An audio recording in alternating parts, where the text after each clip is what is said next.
Hi, welcome back to my channel. So here I am in our home studio and rehearsal space for the cover band that I play in. I'm going to show you around my ecosystem. I've set it up here as I would normally have it at a gig that I play in, week out. Sorry if I've drawn you in with a clickbaity title of most insane bass rig, craziest bass rig in the world. Whatever I chose, I'm not sure at this point. But for people, fellow bass players and musicians out there may find my rig interesting. It's a little bit unique for just what essentially is just a local cover band. We play around the West Yorkshire area where I am now, just outside Leeds, and it's the beginning of January, it's 3rd of January 2025, so Happy New Year to everybody. And it's absolutely freezing, no sign of that Antonio Guterres global boiling. But we're not here to talk about anthropogenic climate change grifting, we're here to talk about my bass rig. I also do the sound for the band, so I have the PA, the mixing desk. It's controlled by a laptop and some iPads and some other bits and bats, but I'll show you that as I go around. I'll change camera angles, show you my instruments, my pedals and the keyboard, and a couple of others, bits of bells and whistles that I use. See you in a sec. Okay, let's start off with the bass that I actually play.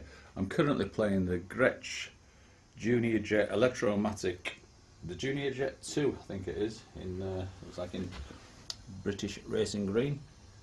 I don't play the Guitar Hero, not that much, I'm not very good at it. So I played that, it's a nice instrument, I quite like the short scale, I've been playing it for about 18 months. I also play a Marcus Miller jazz style bass. I had a little modification on this, which is a kill switch that I had fitted, simply because I play a bit of keyboards and it just allows me to switch it off, and when I drop back onto bass I can just flick the switch on and away we go. I also play acoustic guitar on one song, which is a Yamaha APX 5A electroacoustic. Yes, I am a Zappa fan, I'm a Prince fan, and I am a Sons of Robin fan. Check those guys out. So, over to the main pedal board area. So this is the main pedal board that I have. I've just recently rebuilt it and reintroduced the Boss GT10B, which is a hell of a pedal. It's quite old now, I think it's about 15, 16, 17 years old, I think. And it's a beast of a pedal, but it's massive. But I've gone back to it because I like the sounds on it. So I've had to buy this new Swan Flight case that it's housed in. I've done a little video on the Swan Flight case. They're built like tanks. Great British, a British-made British company making really good flight cases. But anyway, you can check that out on another video. I have used pedals previously. This has just actually replaced the Headrush MX5, which I used for about a year, but I just couldn't quite get on with it. It's a great pedal, compact, I like the size of it, but you just weren't quite responsive. Some of the buttons were just a little bit not responsive for quick changes, but that's not knocking that pedal at all. I also did have the GT1B, which is a small footprint pedal, which is still available. It's really good value. It's only around £200, but it's made out of plastic, so it did fail mechanically because the riggers are gigging regular, so the buttons started failing. So to cut a long story short, I've gone back to this, although the Boss have brought out the smaller version of the GX100, the GX10.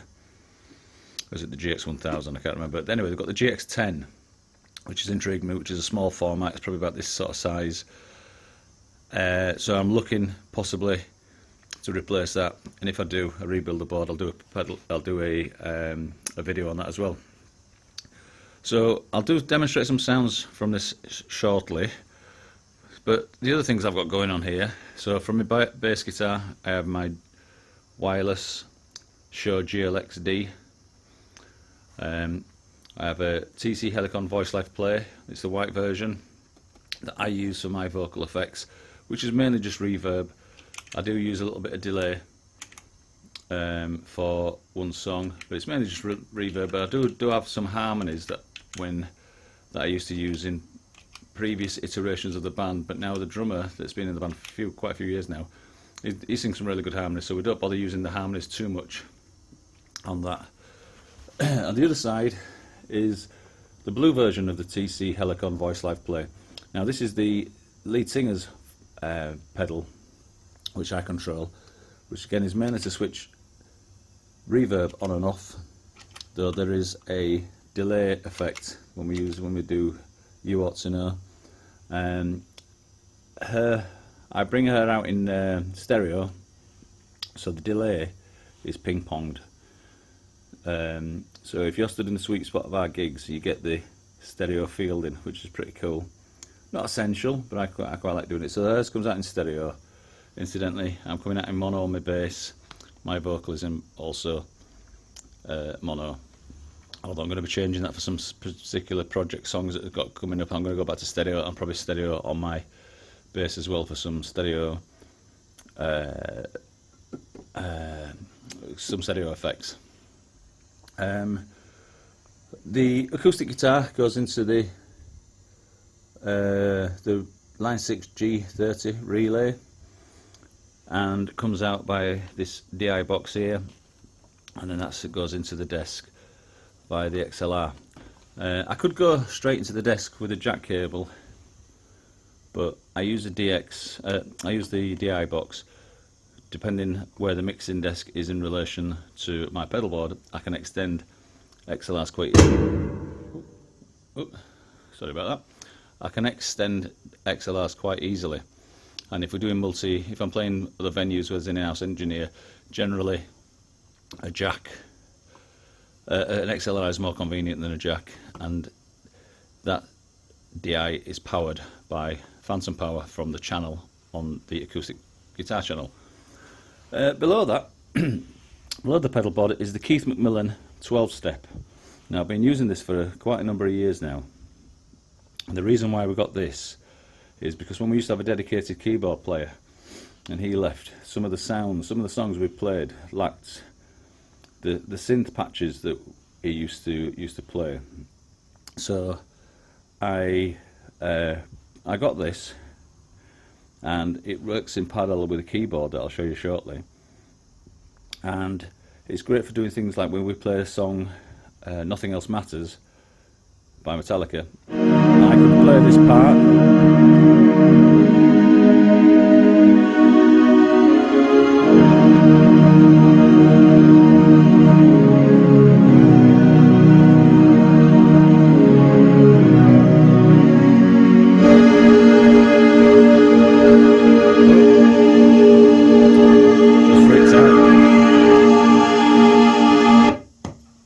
as luck would have it, the USB cable just got snagged there and it did a bit of MIDI. It froze then. But you get the idea. It actually very rarely does that. It's funny, it's done it on a demo video. But this is a really useful pedal which allows us to put some strings underneath the songs and other effects. The 12-step, I'm going to do a video on this separately just to show a well-used version of this, because there is some videos of them when this first came out, of them demonstrating it. But I can show you this has had lots of use, lots of road wear. Some of the LEDs are starting to fail. In fact, the LED on the E button failed within the sort of the first 6 months of owning this, and then over the years the backlights on some of the others have failed, which doesn't affect the functionality of the device itself. It still activates the buttons. It's just when the stage is dark, sometimes you can't see the buttons, but it hasn't affected me at the moment because there's still plenty of buttons lit up. So that, like I say, it's a great bit of kit. You can program up to 5 notes per key. So say this is a C, that's a C. It doesn't have to be a C, you can program it to be a B flat or whatever, as this is programmed to be a D on that particular demonstration of nothing else matters because it's a higher D than the lower D that I have on the rundown. Because I've only got one D here, I needed the higher D, so I just popped it there, even though it's the B flat key. Okay, so that's running parallel to this keyboard here, which activates, it allows me to do the patch changes on the synth, so I can choose which patch I want. So I'm going to put the Nothing Else Matters patch, which I don't play on the keys, I play it down here. So activate the patch again, so it should come on. Now how this works is it comes out of a mini USB and it goes into this Keith Macmillan MIDI expander down here, right? Goes into there, and then it comes out a 5-pin DIN MIDI and comes to this MIDI Solutions MIDI merger, and the keyboard has a MIDI out and goes into this merger. So basically it takes those two MIDI signals, brings it to that cable, which goes to the MIDI in of my Korg NS5R half rack synth, which is a mid-90s synth which I've had from you since the mid-90s, and it's a fantastic bit of kit. And for the synth of its age, it's got a big screen, lots of information on there. I love it. It does some great sounds. It's been used on all sorts of popular hits, and yeah, I use this week in, week out. Don't get into the menus too often because whenever we new song where a synth comes in, I usually have a pre-arranged patch that already works, or I dig in there and create a new sound for it. So that's driving the keyboard sounds. Everything on the pedal board is powered by the Yankee HS-M10, which is a fantastic power supply. Various voltages from 0 up to I think it's 12 volts, might do 18 volts, I'm not sure, but maximum I use is 12 volts, which is for the Voice Live players. They're on 12 volts, I think, running at 400 milliamps. This is 9 volts at 600 milliamps, I think. Everything else is 9 volts, but what's handy about it is it also has a 5 volt USB out on there, which can be used for a USB light to light up your pedal board, but I use it to power the MIDI expander, the Keith Macmillan MIDI expander. There's nothing really else on the pedal board to show you. I have some spare batteries, some cards, sustain pedal for the keyboard. I also do the lights for the band. We have some moving heads, some static lights and some power cans that we set up. We just recently added some freedom sticks from Chauvet, just to add a bit of interest to our shows, stroke gigs. And we've got some pre-made patches and chases that's through this Eurolight Bigfoot's Move Bigfoot's DMX controller, which is a fantastic bit of kit, really versatile, which allows me to just do some dramatic things like blackouts, create moods for certain songs if you're doing sort of ballads, and chases and whatever for more rocky sort of stuff. There is a previous video on my channel showing a repair that I did to the master dimmer switch, and I am going to do a video on how to program this. There was a comment on one of the videos regarding this, and I'm going to show how we program it. I don't know everything about this device, but I know how to get it to speak to fixtures, change the colours, change the moving heads, and that's on a pedal board and that's actually controlled by the Chauvet DeFi wireless dongles, and we have a mixture of wireless and wired, and there's all the other dongles that we use that we plug into the lights, and there's a battery charger caddy for it, which incidentally is charging this dongle here, but this also has two USBs out, and that's using the power to charge to power the keyboard, which is handy. I use in-ear monitors, I use Audio Technica, and I use Shure SE535s. Like I say, I do the sound for the band as well. We use a PreSonus Studio Live 32R rack mixer, which is fantastic. We used to have the 16 channel version. I got the 32. We used to have I started off with the PreSonus 1642 AI, that was our first digital desk, which is actually our rehearsal desk, which is a fantastic bit of kit. But it's big, it's heavy, it's bulky. These rack mixers are fantastic. They just sit in there with everything that we use. Lead Singer's wireless kit, which is also a Shure GLX-D synth. There's a drum module in there because we use a hybrid kit. I'll check that out in another video. Router for control of the iPads and the monitor mixes that the drummer and I use, and the guitarist uses the XVive wireless in-ear system, which sits there, looks like something out of Star Trek. This some kind of phaser thing, I'm not sure. It's a great bit of kit though, no dropouts. And at the bottom of it is finally my bass amp, and I'm using bass amp in air quotes because it's not just a bass amp, it actually is wired in as one of the monitors. So on the monitor channel, like the Singer has a monitor wedge at the front, we have in-ear monitors, and this is actually on a monitor wedge and it has its own channel which I call amp monitor, and within the PreSonus Universal Control app, I put through the acoustic guitar, lead guitar, bass guitar, keys, and because we use a hybrid kit, the kick and the toms are all electronic, so I put kick, the toms, and we also use a Roland SPDSX sampler, and so that's going through there as well. So that basically allows a bit of stage volume because the mesh pads are silent, and the singer can't hear them. I can hear them because I've got my in-ear monitors in. So I put that for a bit of stage ambience, so you get a bit more of a live feel. Other things to note, because we run tracks on a couple of songs, I need the click on a certain couple of songs.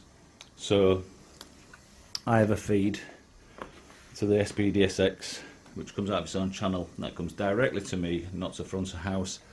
And when we're doing multi-band events or playing other venues, I also have the click fed to a little headphone amp, so I get the dedicated click to myself, so I can do so I get the click, which is basically it's an Ozzy Osbourne song, No More Tears, because it's got the bass intro, so I need the click to count in, and November Rain for the piano intro. That's pretty much it. It's my little iPad that I have at the side of me that controls my monitor mix. So if I need anything to adjust anything at a gig, it's there. That's the iPad we use for sound check. So we go out front. I leave that just at the side, and the MacBook there is purely wired in directly, just in case we lose the Wi-Fi signal. We've always got dedicated control over the desk, because if we lose the Wi-Fi, you've got no control over these desks. That is the downside to them. That's what I like about the 1642. It has physical controllers. But other than that, this little overview of what we've going on. That's like kind of the engine room of the band. That's the lights. It's my keyboard, expression pedal. It's my main foot pedal. My microphone, which is Sennheiser something or other. Like I said, the Singer uses the Shure GLX-D Advanced. We both have the Shure ones because we can share the batteries, which are great. Acoustic guitar, bass guitar. So there we go. That's my little ecosystem I will be doing. So there we go. In summary, is my world's craziest bass rig setup. But I hope you found that interesting. Any questions, leave it in the comments below. I'll be doing future videos on the rest of our band setup because I think it's quite unique. We've got it got some really good gear, got some nice PA. I can show you the lights, show you the hybrid drum kit, show you our guitar disc rig. Don't need to show you a microphone. That's it. Mic, singer, mic. You don't. You know, that's about it. I can demonstrate some of the vocal effects that we use, and maybe put some audio clips up of our band in performance. So if you like this video, please do not smash that like button. Just press it gently, you know, because it's new. Don't want to break it just yet. Hopefully, can build the audience, and I'll be putting some more content up that hopefully geeks like me will enjoy. Take care, and see you on the next one.